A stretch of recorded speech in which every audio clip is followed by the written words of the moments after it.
안녕하세요, 여러분.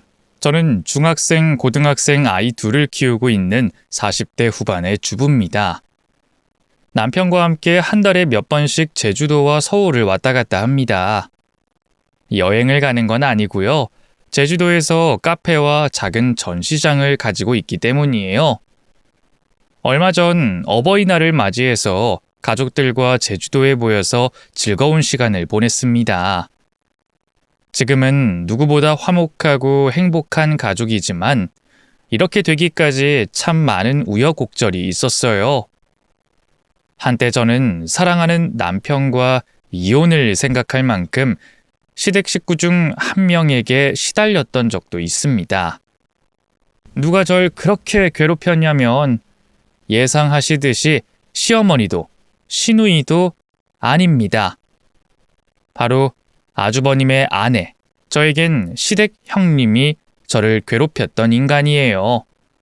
자기만 알고 보이는 것만 중시하던 형님으로 인해서 저의 자존심이 땅으로 추락해 지하를 파고 들어가 기죽어 살았던 때가 있습니다. 그때 당한 걸 생각하면 지금도 울화가 치밀어 오를 정도예요. 형님은 사람 사이에 보이지 않는 계급을 나누고 갑질하며 으스대길 좋아했어요. 결혼 후 그 대상이 제가 됐던 겁니다. 시달리기만 하다가 우연한 계기로 강한 사람한테 약하고 약한 사람한테 강하던 비겁한 형님의 코를 납작하게 만들어준 일이 있었습니다. 만날 사람은 만나게 돼 있고 벌 받을 사람은 벌을 받는다는 세상의 이치를 뼛속 깊이 깨닫게 한 저의 일생일대의 사건을 지금부터 여러분에게 들려드리려고 합니다. 저는 아버지 밑에서 동생과 함께 자랐어요. 어머니는 저희가 갓난아이였을 때 사고로 돌아가셨다고 들었습니다. 어릴 때 저희 가족 사진을 보면 동생이 돌아가신 어머니를 쏙 빼닮았고 저는 아버지 판박이었어요. 동생과 저는 가족 사진을 들여다보며 대화를 나눌 때가 많았습니다.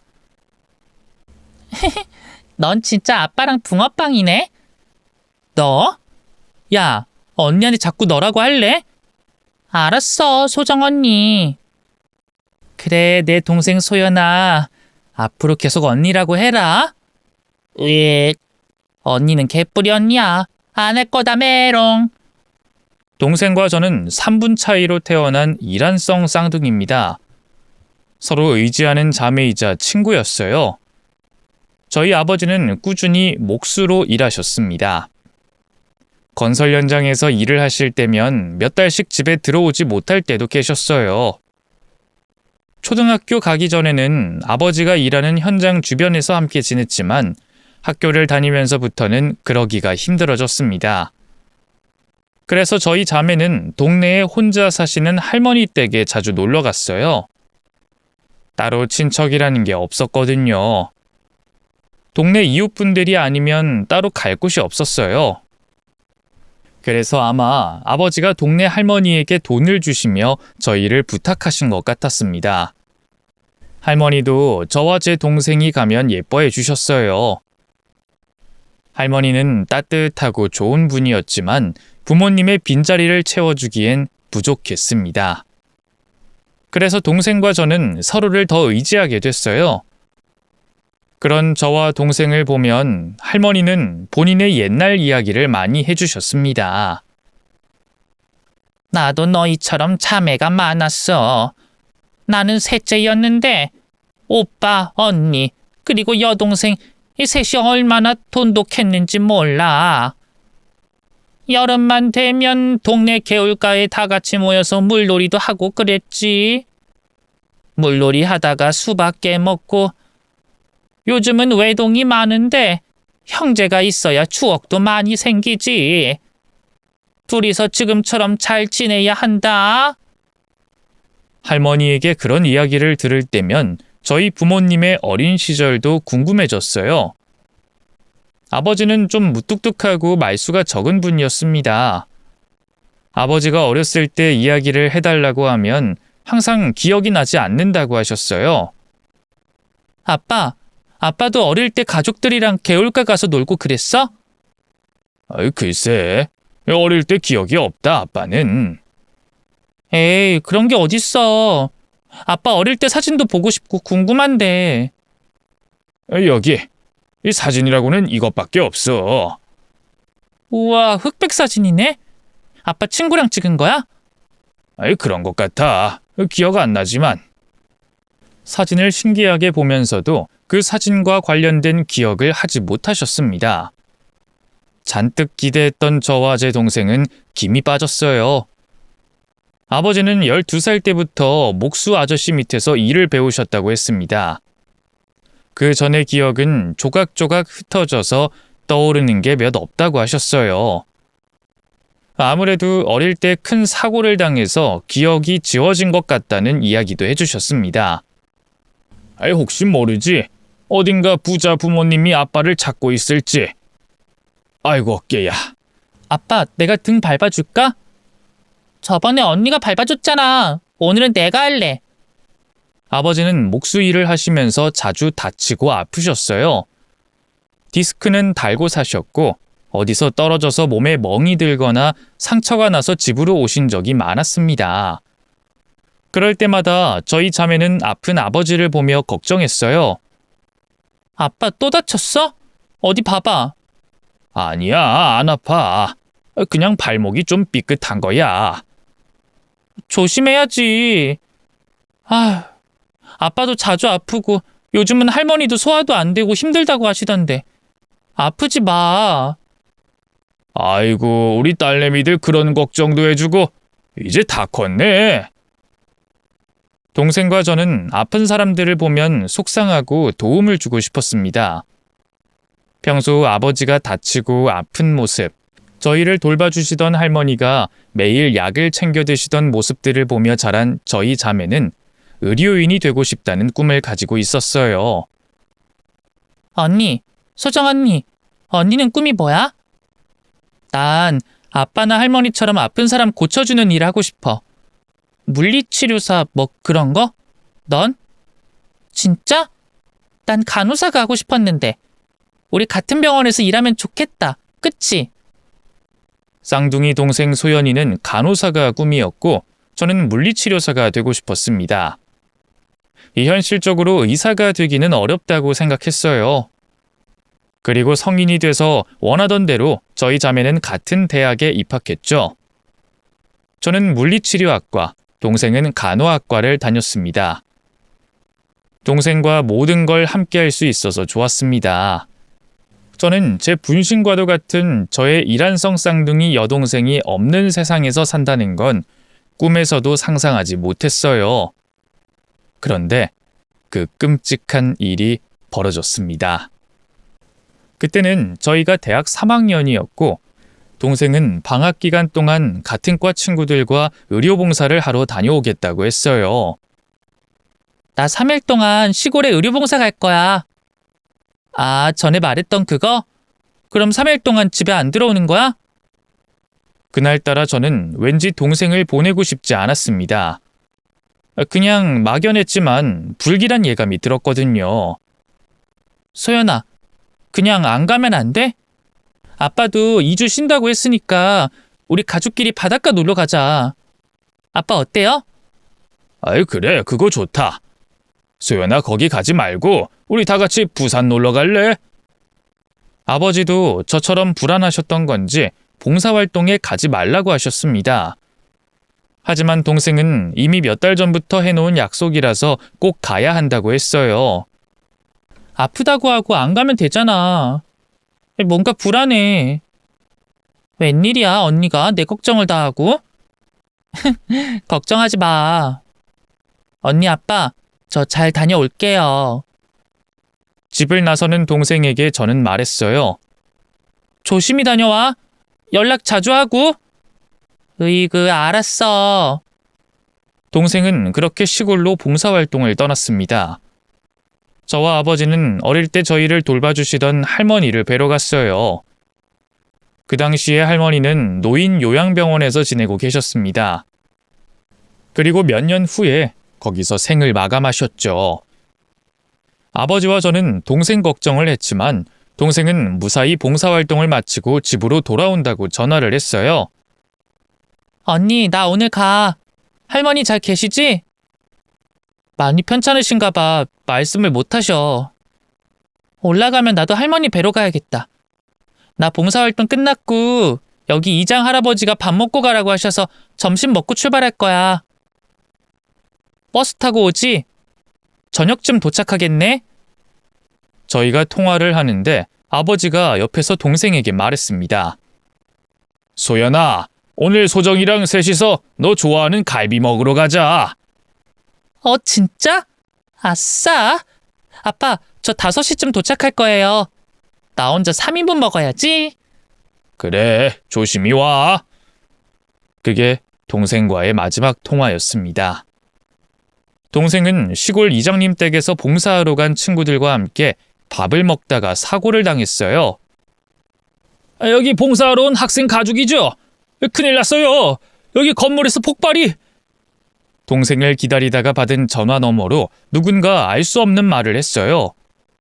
저는 그 사람에게 되물었습니다. 네? 제 동생이 뭐요? 폭발이요? 무슨 소리예요? 제 동생 좀 바꿔주세요. 그게 아니라 여기 사람이 다 죽었어요. 땡땡 병원인데 얼른 와봐요. 사고가 나서 동생과 친구들이 사고 현장에서 사람을 구하고 있다고 생각했는데 그 뜻이 아닌 것 같았습니다. 저는 바로 아버지에게 소식을 알렸고 아버지와 저는 병원으로 달려갔어요. 그리고 거기서 저희 학교 간호과 친구 한 명을 마주쳤습니다. 종호야, 우리 소연이는 어딨어? 무슨 일인데? 소연이 괜찮지? 그 친구는 온몸을 벌벌 떨며 횡설수설했어요. 나는 화장실 가려고 나왔는데 갑자기 큰 소리가 들려서. 정신 차려, 종호야. 내 동생 소연이 어딨냐고? 나만 살았어. 다 죽었어. 동생과 그 자리에 있던 사람들은 폭발 화재 사고로 그 자리에서 목숨을 잃었어요. 나중에 들어보니 다 같이 모여서 고기를 먹다가 프로판 가스 폭발이 일어나 온 집안에 화재가 났다고 했습니다. 저는 듣고도 믿을 수가 없었어요. 끔찍한 꿈을 꾸는 기분이었습니다. 아버지는 혼자 죽은 동생의 시신을 확인하러 갔다가 나오셔서 오열하며 바닥에 쓰러지셨습니다. 소연아, 내 딸 불쌍해서 어떡해. 아직 다 피지도 못한 애를. 아이고 내 딸. 저는 아버지가 그렇게 우는 모습을 살면서 처음 봤어요. 저도 동생을 확인하러 들어가고 싶었는데 아버지와 의사가 뜯어 말렸습니다. 동생이 그렇게 허망하게 죽고 나서 저는 몸 반쪽이 떨어져 나간 듯이 고통스러웠어요. 매일 울다 잠들었습니다. 아버지는 저까지 잃게 될까봐 노심초사하셨습니다.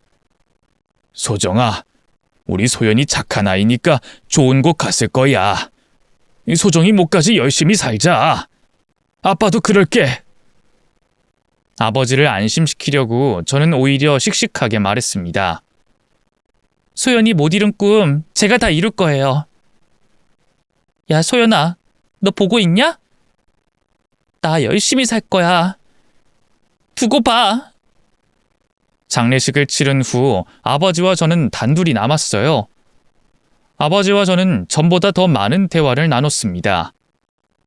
동생에게 했던 이야기들을 아버지에게 했어요. 그리고 아버지도 제 이야기를 귀 기울여 들어주시고 표현도 많이 하셨습니다. 그렇게 아버지와 저는 조금씩 더디게 동생의 죽음을 현실로 받아들여 갈 수 있었습니다. 아버지는 목수반장으로 계속 일을 하셨어요. 저는 장학금을 받고 졸업 후 물리치료사가 됐습니다. 종합병원에서 일하며 많은 환자분들을 만났어요. 그리고 거기서 의료기기 영업사원으로 일했던 남편도 만났습니다. 오다 가다 자주 봤기 때문에 안면이 있었는데 어느 날 환자로 물리치료를 받으러 왔더라고요. 환자분, 불편하신 곳 오른쪽 발목 맞으시죠? 아, 네. 여기 맞아요? 네네, 거기요. 계단에서 급하게 내려가다가 발을 접질렀어요. 멍청하죠? 아니요. 그렇게 다쳐서 오신 분들 많아요. 바쁘셔도 잘 살피고 다니세요. 그렇게 남편은 일주일에 3번씩 물리치료를 받으러 왔고 마지막 오는 날에 저에게 자기 연락처가 적힌 명함을 건네줬어요. 이거 제 명함이에요. 언제든 무슨 일 있으면 연락 주세요. 명함을 받고 아무 생각 없어서 구석에 뒀습니다. 그런데 몇 달 후 저희 병원에 일을 보러 온 남편을 또 마주쳤어요. 남편은 멀리서 먼저 저를 보곤 달려왔습니다. 소정 씨! 아이고, 왜 이렇게 뛰어오세요? 조심하시라니까. 반가워서요. 제가 다른 지역에서 일하다 오랜만에 왔거든요. 잘 지내셨어요? 마치 주인 만난 착한 대형견처럼 저를 반가워하는 그 사람의 모습에 저도 호감을 느꼈습니다. 네, 잘 지냈죠. 소정 씨, 이따 퇴근하시고 저랑 저녁 같이 먹어요. 연락 주세요. 그 사람은 그렇게 말하고 다시 자기 일을 보러 떠났습니다. 저녁 시간이 다가왔고 연락을 할까 말까 고민이 됐어요. 그리고 용기 내서 연락했고 초밥집에서 만났습니다. 저 일도 제대로 못하고 힘들었어요. 네? 왜요? 상사병 걸려서요. 뭘 하든 어디에 있든 소정 씨 생각만 나더라고요. 오늘 마주쳐서 얼마나 기뻤는지 몰라요. 소정 씨, 저 사실 소정 씨 많이 좋아해요. 그렇게 순수하게 진심으로 고백하는데 저도 기분이 좋았습니다. 그 후로 자주 연락을 하다가 자연스럽게 연인 관계로 발전했어요. 남편은 알면 알수록 진국인 사람이었습니다. 1년 사귄 후에는 저희 아버지와 함께 만나서 식사도 했어요. 아버지는 듬직하다며 그 사람을 좋게 봐주셨습니다. 3년을 소나무같이 저를 사랑해준 그 사람과 결국 결혼을 약속하게 됐어요. 그리고 시부모님 댁으로 인사를 가기로 했습니다. 너무 떨렸어요. 차를 타고 가는데 웬 고급 아파트 앞에 주차를 했습니다. 영진 씨, 여기 왜... 설마 여기야? 응. 그 부모님이랑 형이랑 형수님 그리고 조카들 다 같이 살아. 이 아파트 꼭대기 펜트하우스에서. 남편은 소탈하게 혼자서 자취하고 있던 터라 그렇게 부잣집 아들인 건 전혀 몰랐어요. 하지만 시부모님이 돈이 많은 거니 저희와는 상관없다고 생각했습니다. 긴장한 채로 집에 들어섰는데 저희를 맞아준 건 흐트러짐 없이 깔끔한 모습의 형님이었어요. 서방님 오셨어요? 이분이에요? 네, 형수님. 잘 지내셨죠? 형님은 첫인상부터 차가워 보였습니다. 저를 아래 위로 훑어보는 눈빛이 심상치 않았어요. 형님을 제외하곤 시부모님과 아주버님은 반갑게 저를 맞아주셨어요. 우리 영진이가 쑥맥이라 결혼을 하려나 했는데 반가워요. 시장하죠? 우선 밥부터 먹고 이야기 나눠요. 네, 어머님.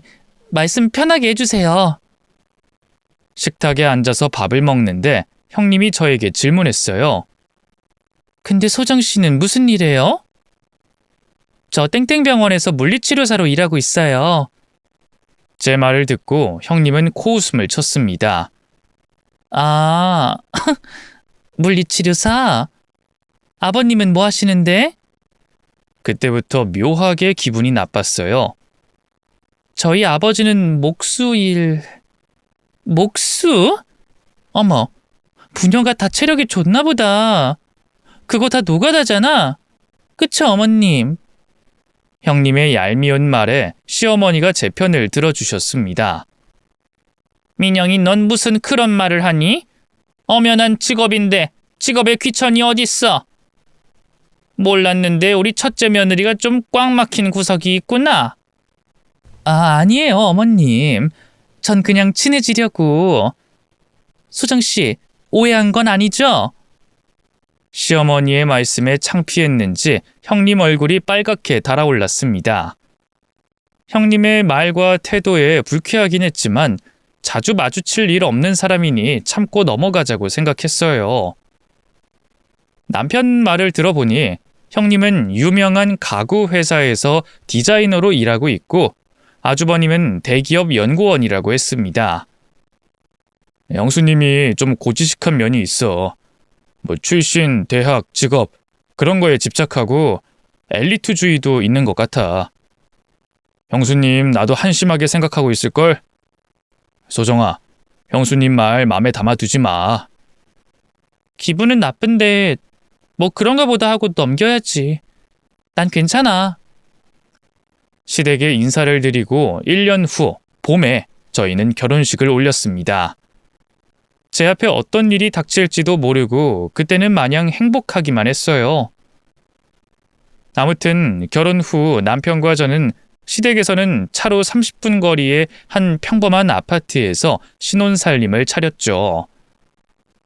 가깝다면 가깝고 멀다면 먼데 그렇게 자주 시댁에 방문할지 누가 알았겠어요.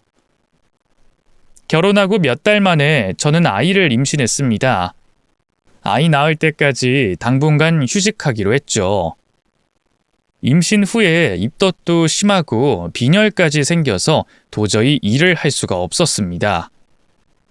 엎친 데 덮친 격으로 당시에 남편도 지방에서 3달간 일을 해야 해서 저희는 주말 부부로 지내야 했어요. 소정아, 내가 옆에 있어야 되는데 미안해. 도저히 바꿀 수가 없어서. 혼자 힘들면 참지 말고 연락해. 알았지? 알았어. 어느 날 배가 땡기고 멀미가 나서 가만히 누워 있는데 형님에게 전화가 왔습니다. 동서, 집이지? 네, 형님. 지금 어린이집 가서 우리 애들 좀 픽업해줘. 네? 지금요? 아, 그래, 지금. 싫어? 집에서 놀면서 뭘 말이 많아. 지금 가면 30분 정도 걸려요.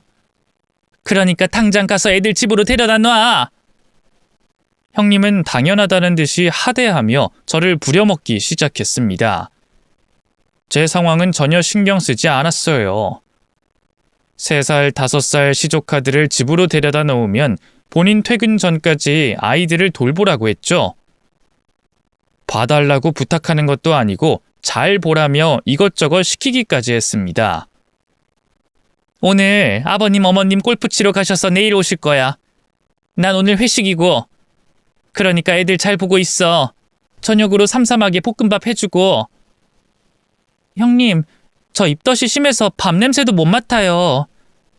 아이고, 편하다. 내가 애를 2이나 낳은 사람인데 어디서 구라를 쳐? 하라는 대로 해. 끊어. 하여튼 무식한 것들이 말만 많아서.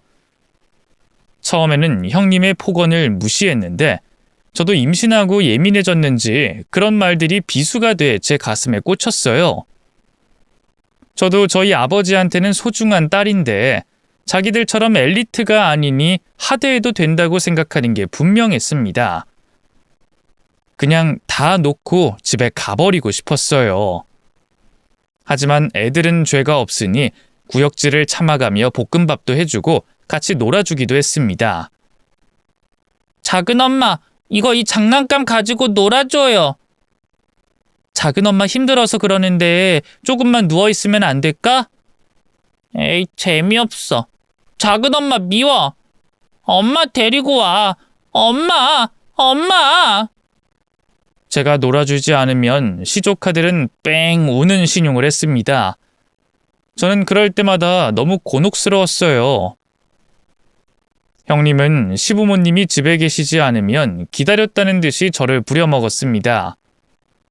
이럴 거면 그냥 휴직을 안 하는 게 나을 뻔했다는 생각도 들었어요. 그러다가 사달이 났습니다. 그날도 형님 심부름을 하고 집에 돌아왔는데 아랫배가 찢어질 듯이 아프다가 하혈을 했어요. 119에 직접 전화를 했습니다. 형님 때문에 스트레스에 시달리다가 결국 저는 임신 12주 만에 유산했습니다. 너무 분했어요. 그때 생각나는 사람은 친정 아버지밖에 없었어요. 아빠, 저 어떡해요? 우리 애 불쌍해서 어떡해? 왜? 무슨 일이야? 아버지는 일하다 마시고 급하게 제가 입원한 병원으로 오셨습니다. 아버지가 오시니 조금 안심이 됐어요. 그리고 남편에게도 소식을 알렸습니다. 남편은 제 걱정만 하더라고요. 내가 옆에 있어야 되는데 미안해. 소정아, 다른 생각 말고 너 회복할 생각만 해. 남편의 말에 눈물이 터졌습니다. 그 일이 있고 난 이후에 시부모님은 저에게 몸에 좋다는 한약도 지어주시고 혼자 있으면 힘드니 당분간 시댁에서 지내는 게 어떠냐고 물으셨어요. 옆에 있던 형님은 가면을 쓰고 저에게 말했습니다. 어머니, 좋은 생각이세요. 그래, 동서. 도련님 오실 때까지 우리 같이 지내자. 혼자 있으면 괜히 생각만 많아지고 힘들잖아. 그래, 소정아. 방도 많은데 같이 지내자. 너 들어오면 일주일에 2번 오던 가사도우미 매일 오라고 할게. 걱정 말고 푹 쉬어. 시어머니가 그렇게 말씀하시자 형님이 끼어들어 말했습니다. 맞아요, 어머니. 삼시세끼 잘 챙겨 먹어야지. 건강해져야 또 다시 애 유산하는 일이 없지. 들어와서 지내. 형님의 말에 불쾌했지만 시어머니께서 하도 밀어붙여서 저는 결국 남편이 돌아올 때까지만 시댁에서 지내기로 했습니다. 호랑이 굴에 제 발로 들어간 거예요. 집에 아무도 없을 때 형님이 저에게 다가와 일부러 오버액션을 하며 말했어요. 아, 맞다, 동서. 내가 이번에 회사에서 큰 프로젝트를 맡게 됐거든. 그래서 야근이 많아질 텐데 동서가 우리 애들 좀 봐주면 되겠다. 그치?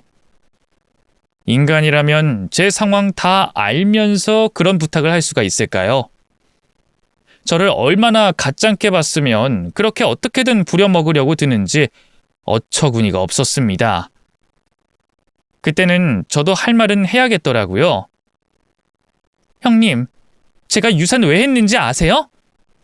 내가 어떻게 알아? 의사도 아닌데.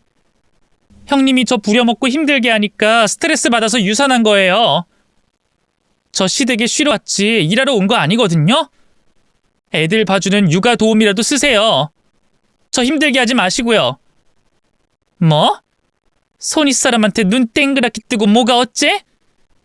하여튼 못 배운 것들은 어디서든 티가 난다니까? 서방님은 지가 그렇게 못났으면 마누라는 엘리트로 만날 것이지.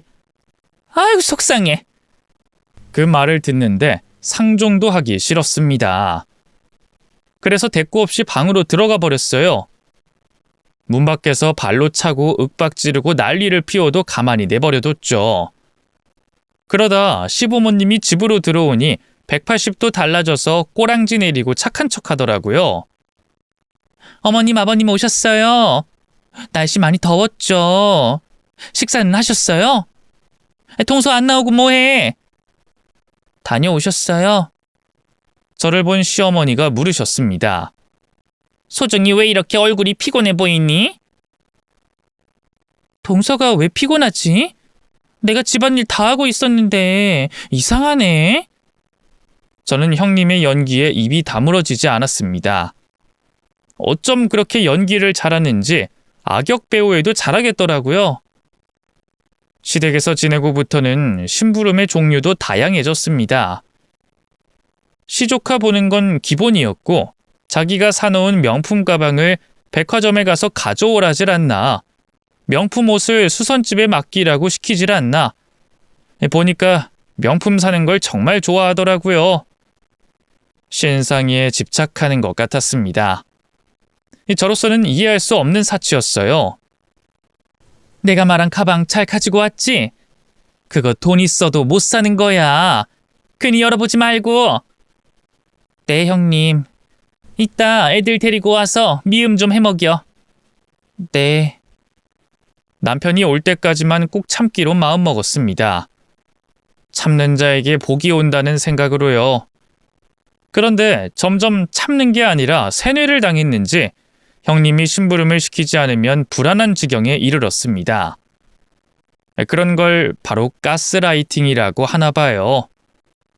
제 자신이 쓸모없는 인간인 것 같고 그런 대우를 받아 마땅한 것 같았습니다.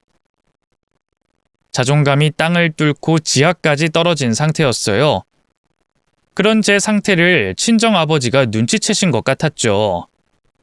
소정아, 시댁에서 지낼만 해? 네 시형님 잔소리 안 하고? 전에 보니 얼굴에 심술이 가득하던데 우리 딸 고생시키는 거 아니야? 아버지의 말에 저는 주르륵 눈물이 흘렀습니다. 너 울어? 괴롭히는 거 맞구나. 아니에요. 아니긴 뭐가 아니야. 이 서방 언제 올라온대? 기다리지 말고 그냥 시댁에서 나와라. 아빠 일 2주 뒤면 여기 일 끝내고 집에 갈 거야. 아빠 집으로 와. 아빠 괜찮아요. 그냥 오랜만에 아빠 목소리 들으니까 눈물이 터졌나 봐요. 걱정 마세요. 내가 네 시형님 좀 만나봐야겠네. 소정아, 아빠 갈 때까지 잘 지내고 있어. 또 전화할게. 네, 아빠. 그 후에도 형님에게 당하며 무기력하게 지냈습니다. 그리고 드디어 남편이 지방 일을 마치고 돌아오는 마지막 금요일이었어요. 저는 오랜만에 늦잠을 자고 있었습니다. 그런데 요란하게 울리는 벨소리에 잠이 깼죠. 여보세요? 동서 잤어? 지금 몇 시인데 잠을 자? 게을러 터져가지고. 지금 몇 시지? 해가 중천에 떴어. 정신 차리고 그 서재 가면 책상 위에 서류 하나 놓여 있을 거야. 그거 중요한 거니까 20분 내로 우리 회사 로비로 가지고 와. 얼른! 형님네 회사까지 20분 내로 가려면 지금 당장 나가야 했어요. 부시시한 머리에 옷도 대충 껴입고 짝짝이 신발을 신은 채 형님이 말한 서류를 들고 택시에 올랐습니다. 아저씨 빨리 좀 가주세요. 15분 내로 도착해야 돼요. 얼른요. 지금 막히는 시간 아니라 금방 갈 거예요. 진정하세요. 뭔 큰일이 있나 보네. 아저씨의 말에 잠깐 정신이 들었어요. 내일도 아닌데 내가 왜 이렇게 불안해하고 있지? 라는 생각이 들었습니다. 하지만 마음이 급해서 그 생각은 잊어버렸어요. 택시에서 내려서 허겁지겁 회사 로비에 도착했고 서류를 받으러 내려온 형님이 보였습니다. 반갑게 손을 흔들었는데 형님은 저를 보고 인상을 잔뜩 찌푸리더니 제 팔을 잡고 비상구 쪽으로 끌고 갔습니다. 형님 이거 놓으세요. 아파요. 이 미친년아. 행색이 이게 뭐야? 이 꼴로 와서 날 보고 큰 소리로 인사해? 너 진짜 미쳤어? 욕을 듣자 머리가 핑 도는 듯 했어요. 그리고 말했습니다. 왜 욕을 하세요? 서류 갖다 달라 해서 정신없이 왔더니. 뭐? 이게 이제 대들어? 눈 똑바로 떠. 다시 말해봐. 뭐라고? 다혈질 형님은 가져간 서류를 들고 마구잡이로 저를 때렸습니다. 말리지도 못하고 정신이 아득해져가는 찰나 누군가 서류 한 장을 들고 다가와서 말했어요. 이거 계약서 아니야? 이 중요한 걸 들고 뭐 하는 겁니까? 말끔한 정장을 차려입고 주위에 다른 부하 직원과 함께 있던 사람을 보고 형님이 다급하게 말했습니다. 회장님. 그게 아니라 이 여자가 제 서류를 훔쳐가려고 해서. 말이 되는 소리라세요. 내가 아까부터 여기 밖에서 다 봤습니다. 욕설에 폭행까지. 회사에서 뭐 하는 겁니까? 괜찮으세요? 회장님은 저에게 손을 내밀었고 저는 괜찮다고 대답했어요. 감사해요. 전 괜찮습니다. 한번 좀 봅시다. 아이고 얼굴 다 까졌네. 잠깐만요. 회장님은 제 얼굴을 보다가 깜짝 놀라더니 지갑에서 사진을 꺼내 제 얼굴 옆에 놓고 저와 사진을 번갈아가며 보고 있었습니다. 한참을 그러다 저에게 물으셨어요. 설마 혹시 아버지 성함이 어떻게 되시나요? 저희 아버지 성함은 왜... 내가 찾는 사람인가 싶어서 그래요. 아버지 성함이 뭐예요? 그게... 저희 아버지가 지금 이름은 박태자 훈자신데요. 그런데 예전 이름이 길섭이었던 것 같다고 하신 적이 있어서. 저희 아버지가 본인 진짜 이름이 길섭인 것 같다고 말씀하신 적이 있는데 그게 떠올랐습니다. 제 말을 듣고 회장님 얼굴이 새하얗게 질려서 다시 물으셨어요. 박길섭? 박길섭 맞죠? 아, 네. 근데 이상하다. 저희 아버지랑 좀 닮으셨어요. 희한하게 저희 친정아버지와 분위기나 외모가 많이 닮으셔서 저도 그분을 보고 놀랐습니다.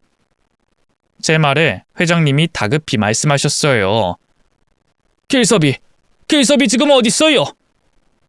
지금 일하고 계세요. 내일 돌아오실 건데. 아가씨가 길섭이 딸이라는 거죠? 길섭이 전화번호 좀.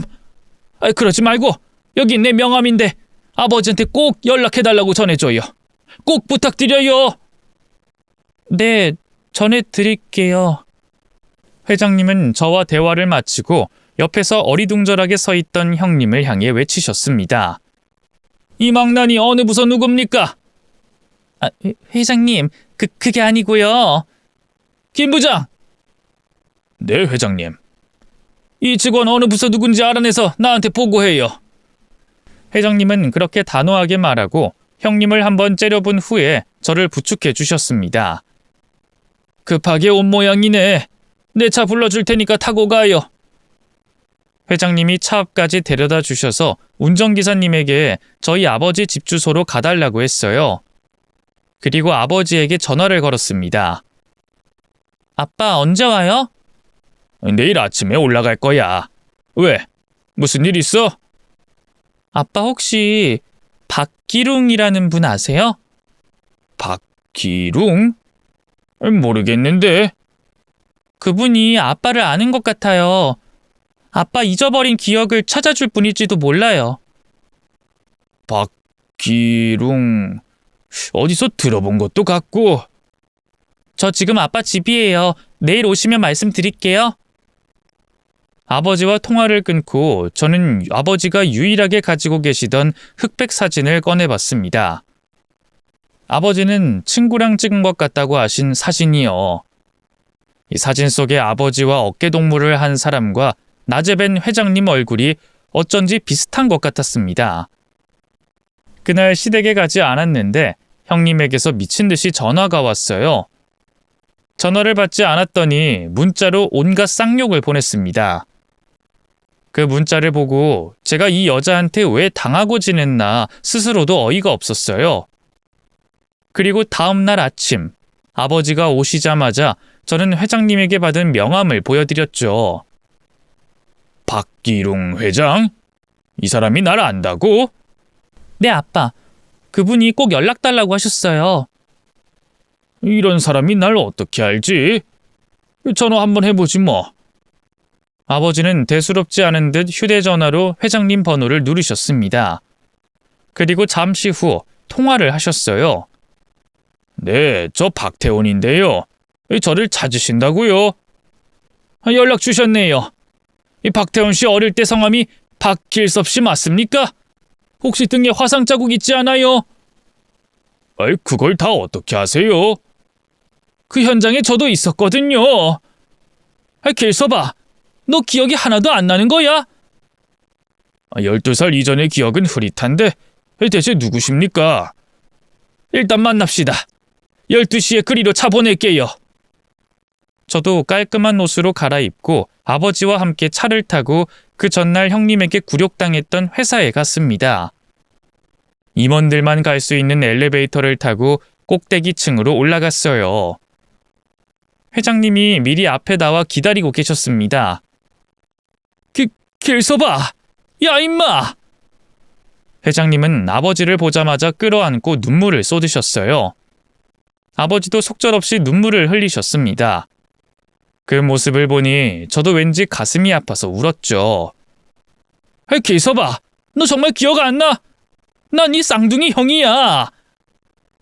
잘 기억은 안 나는데 이 사진, 이건 나한테 있어서.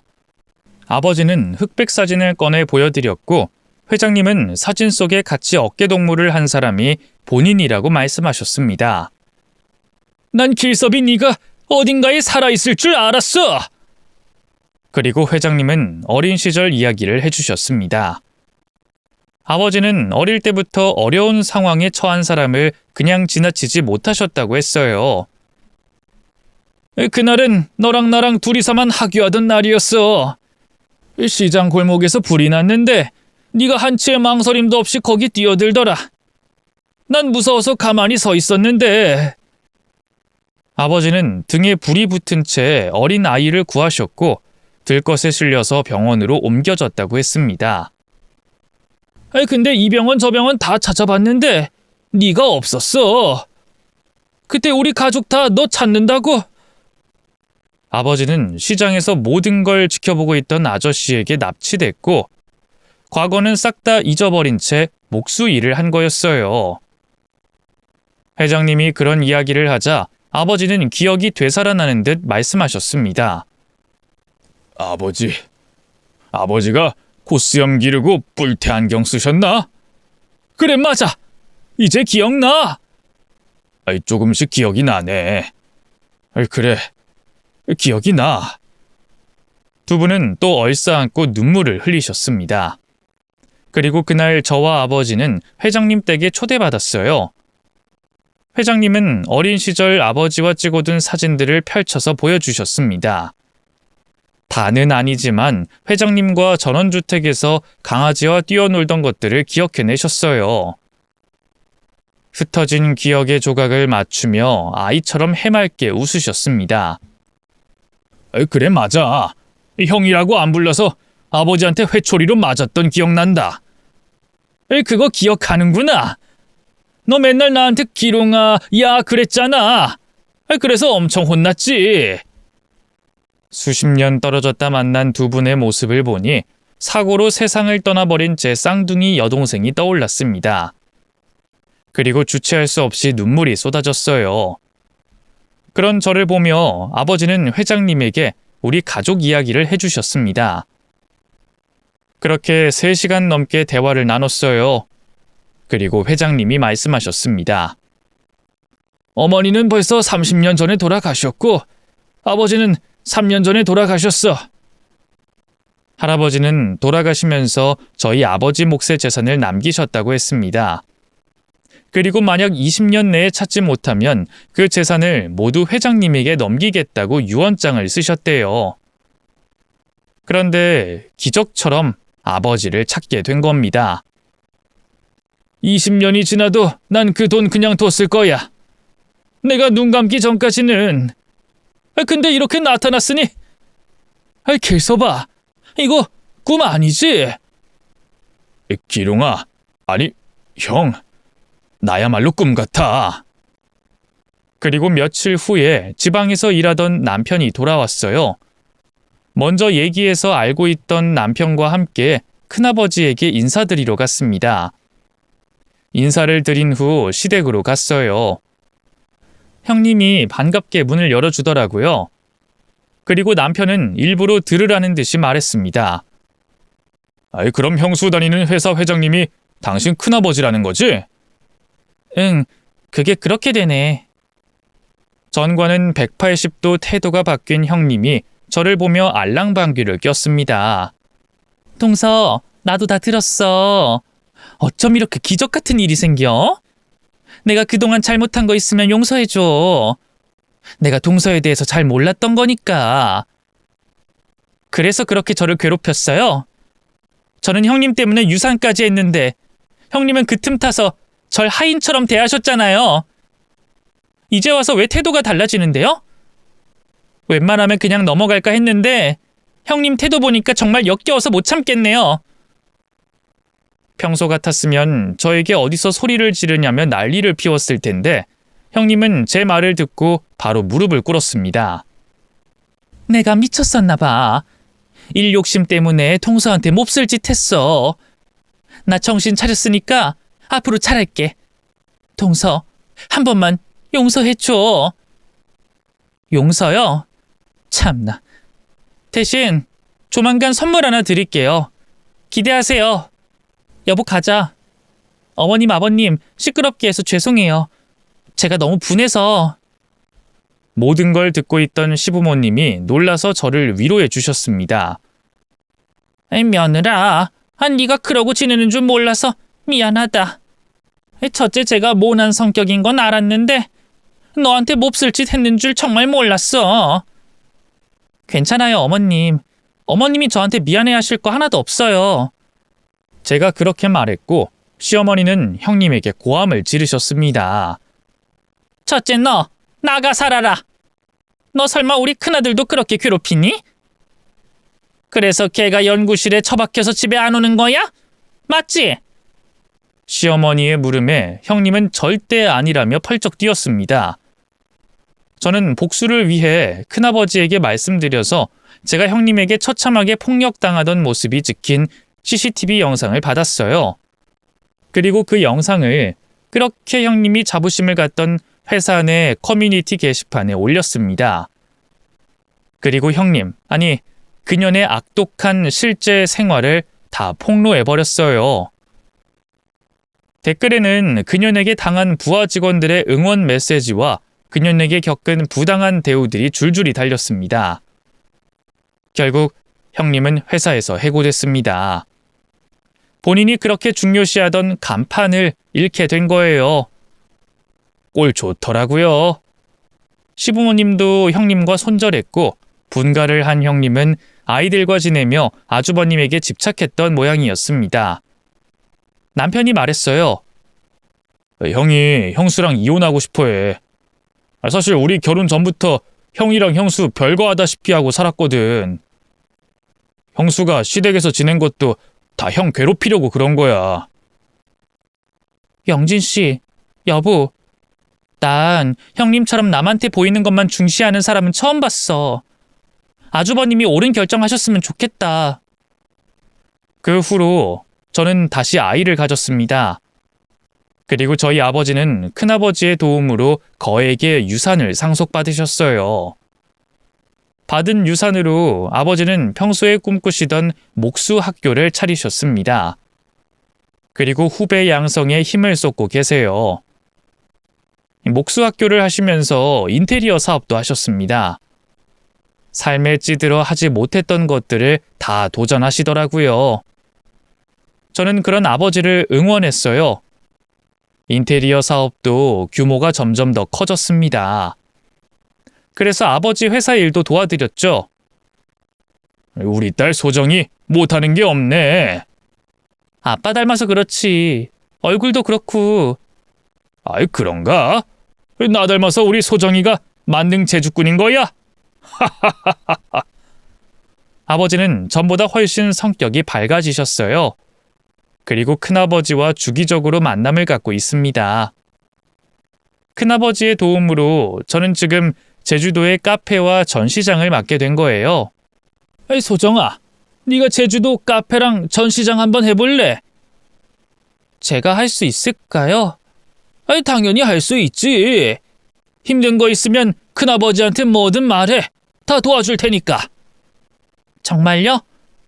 항상 감사해요, 큰아버지.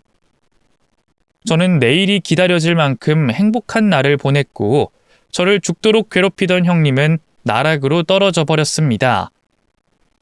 회사에서 해고당하고 아주버님을 들들 볶았대요. 저희 아주버님은 형님에게 시달리다가 결국 이혼 소송까지 하셨습니다. 아주버님이 아이들 친권과 양육권을 가져오게 됐어요. 형님은 회사에서 잘린 후 하는 일도 마땅치 않고 폭력적이라는 이유로 자격이 박탈된 겁니다. 인과응보라는 말이 딱 들어맞는 것 같아요. 어찌 보면 그 여자도 참 짠하네요. 그리고 그때 형님 아니었으면 그 회사에 갈 일도 없었고 큰아버지도 못 만날 수도 있었습니다. 지금은 오히려 감사하다는 생각까지 들어요. 어찌됐든 이제는 가족이 아닌 그 여자가 어딘가에서 자기 죄를 반성하고 이제는 남들 업신여기지 말고 존중하면서 살길 바랄 뿐입니다. 지금은 안 그러는데 그때 남편은 가끔씩 저희 아버지와 제가 쌍둥이였다는 게 신기하다고 했습니다. 아이, 소정아, 우리도 쌍둥이 나올 수 있는 거 아니야? 도전할까?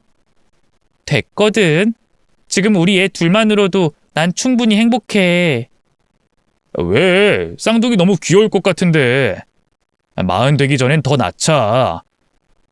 때를 써도 소용이 없었죠. 지금은 40대 후반이 돼서 더 이상 그런 얘기는 하지 않습니다. 그나저나 할아버지 때부터 내려온 쌍둥이 유전자가 정말 강력한 것 같아요. 저는 아니고 큰아버지 아들인 사촌 오빠가 쌍둥이를 낳았거든요. 우리 대에서 끊길라나 했는데 오빠가 결국 낳았네. 그러니까 하여튼 피는 못 속인다고 하더니 아이, 참 신기하다니까. 저는 2살 터울 아들과 딸을 낳아 키우고 있습니다. 친척이 생기니까 주기적으로 만날 때마다 그 큰 집이 북적북적해요. 가족이 모두 모인 걸 보면 안 먹어도 배가 부른 기분이 듭니다. 야속하게도 저에게서 동생을 뺏어가더니 보상이라도 해주듯 아버지에게 잊고 지내던 형을 되돌려줬네요. 아버지가 잊었던 기억을 되찾고 행복해 하시니 그것만으로 감사합니다.